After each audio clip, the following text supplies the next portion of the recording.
Hello and welcome to this masterclass, which is about advancing your career in 3 easy steps. My name is Hazel and I am a career advancement coach and a career development professional. And for the last 12 years, I've worked in learning and development. I love my profession because I get to help people learn and grow and develop their skills. But a huge part of my role has been around inspiring and helping people to achieve their career ambitions. I've written many career paths, career maps, and lots of development plans to help people get from A to B.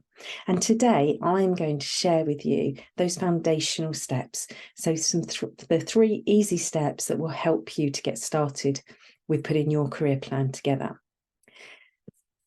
Our careers are our careers.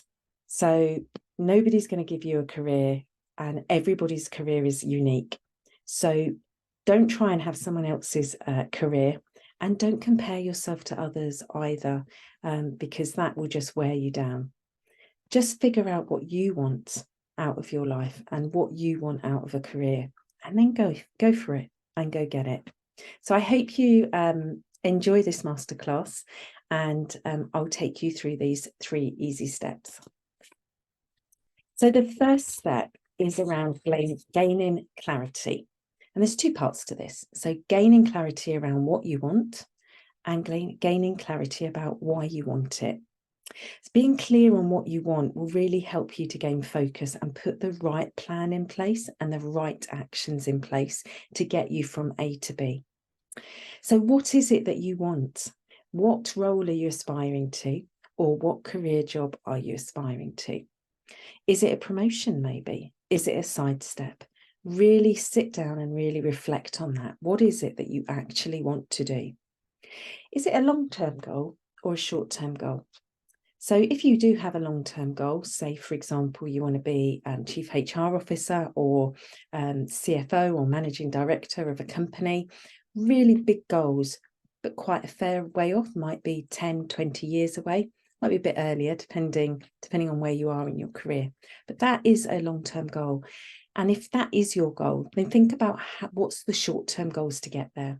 What's the first step on the rung of the ladder, so to speak, in order to get there? Because when we focus on those short-term goals, they're going to get you to that longer-term goal. So figuring out what you want is going to really help you to put the right actions in place.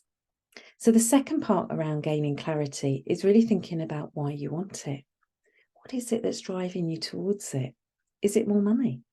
Is it that you want to manage people and you're not in a managing role at the moment? You really want to be in a position of responsibility and being able to manage a team? Whatever your driver is, it's really helpful to just tap into that. When we tap into our drivers and we find out what's driving us, what we enjoy in work, how we thrive, if you like, what gets you out of bed in the morning and go, yay, I'm going to work today to do X, Y, and Z. That's the feeling you want to get when you're going to work.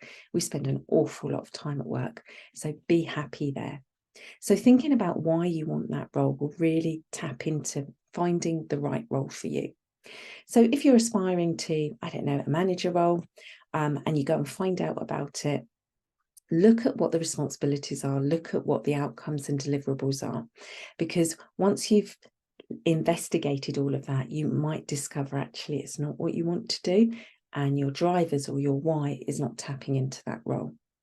So getting clarity about what you want and then why you want it will really help you to go after the right job for you, where you're going to be happy, where you're going to thrive and enjoy.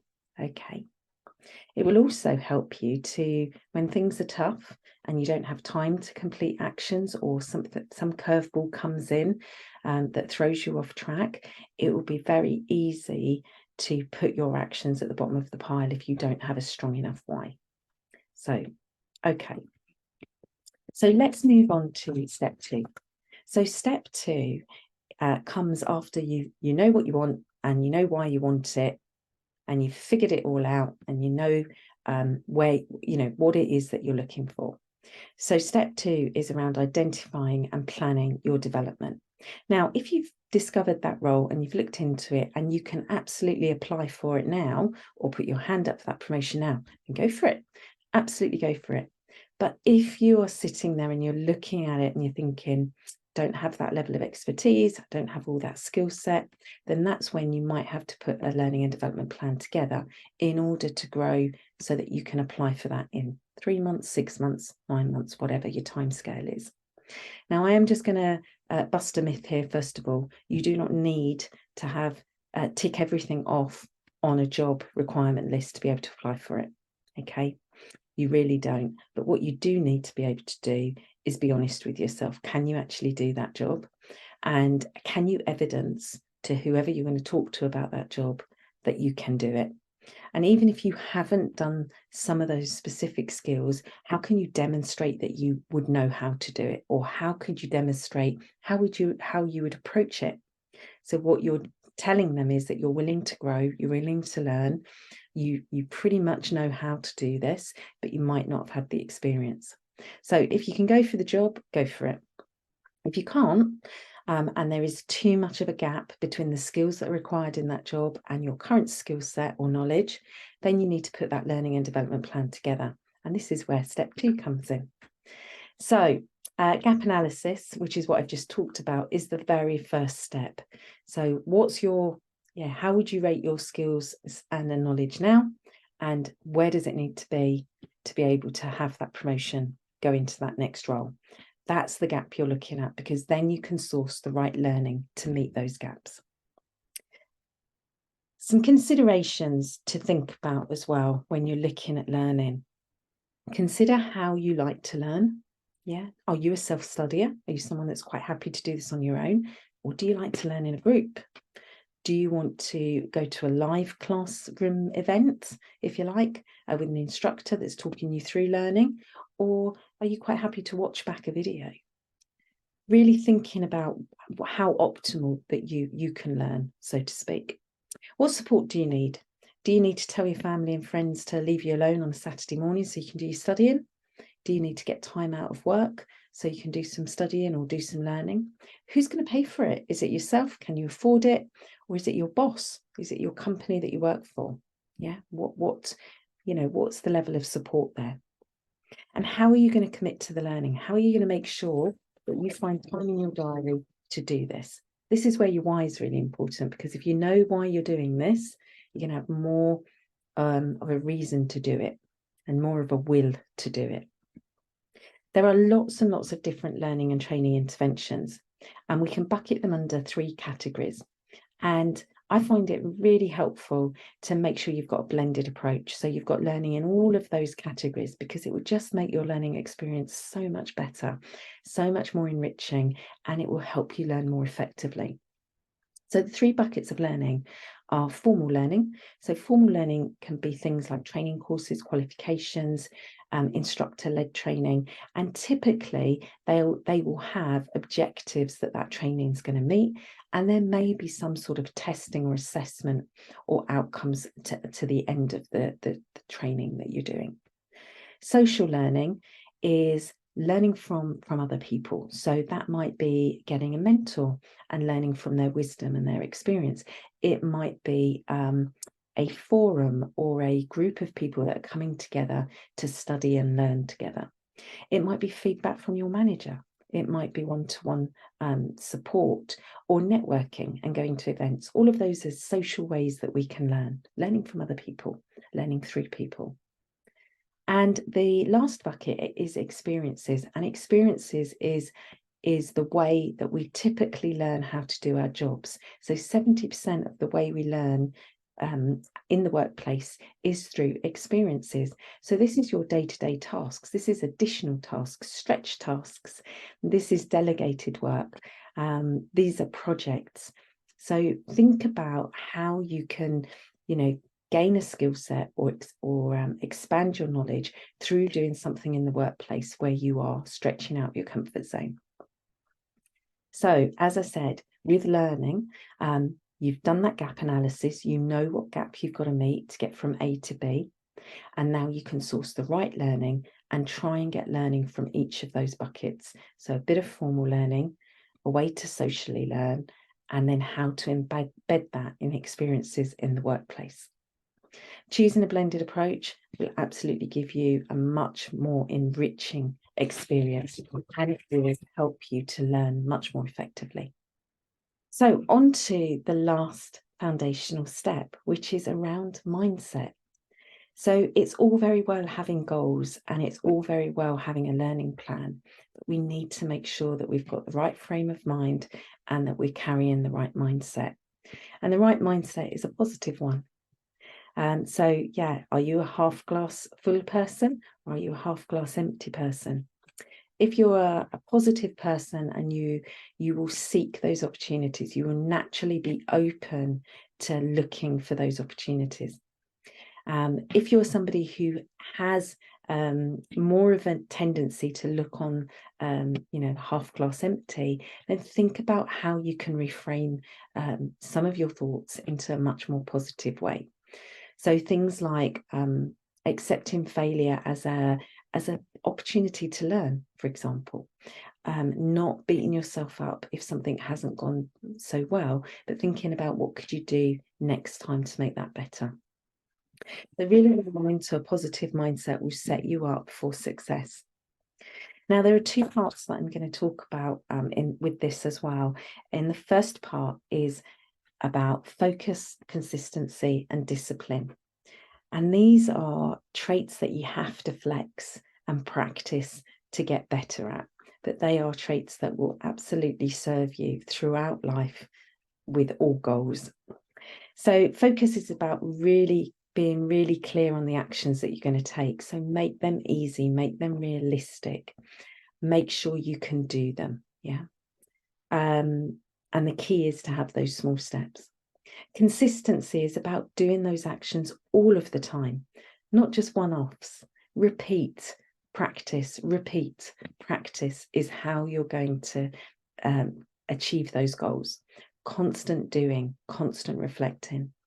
It's no good going to one network event and then going to no more.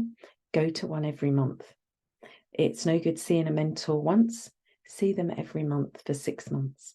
Yeah, you get the drift. Consistency will help you to achieve those goals.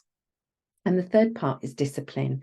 And discipline is about being really determined with yourself and doing what you say you're going to do. Don't let yourself down. Yeah, this is about setting the alarm in the morning and then not going to snooze. So being really, really clear on, if you're studying, for example, Tuesday and Thursday nights are my study nights. Nothing's going to get in the way of that. I'm going to tell everyone I'm doing that on those nights, and I'm going to sit down and study on those 2 nights. So getting really disciplined will help you to achieve your goals.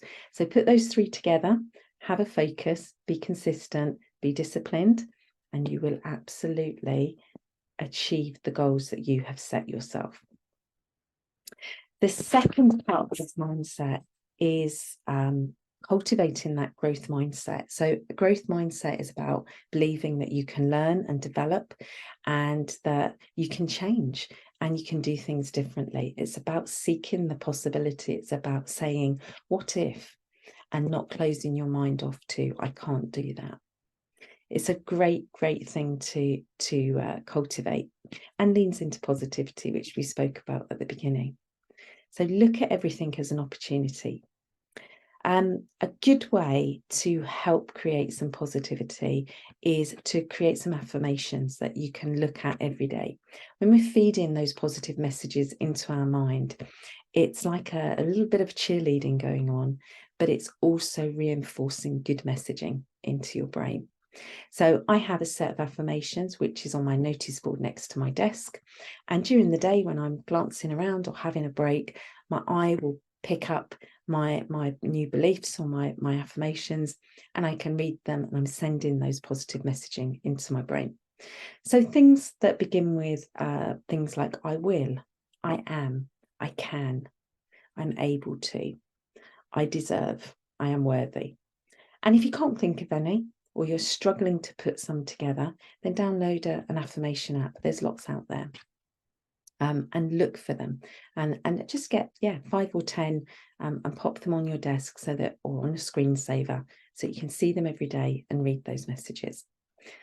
Read them daily. and just send that positive messaging into your brain. So I have done a very whistle-top overview of the foundational steps that will help you to advance your career.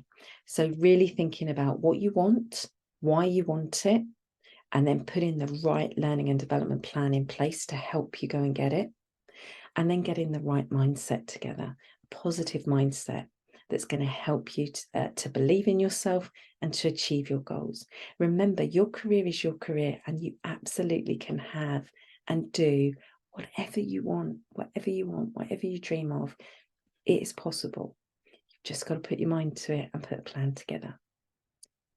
So I do this in my coaching programs, which is an 8-week career advancement program for people.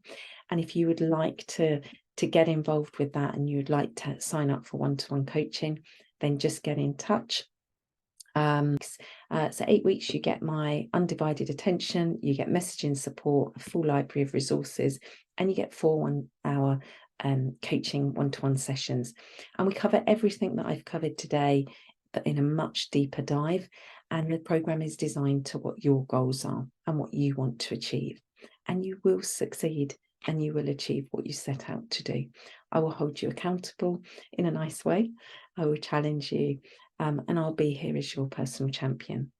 So if you're interested, please do just get in touch. I hope you've enjoyed the masterclass, and I hope you can use those steps to get your career off to where you want it to go. Thank you for joining me.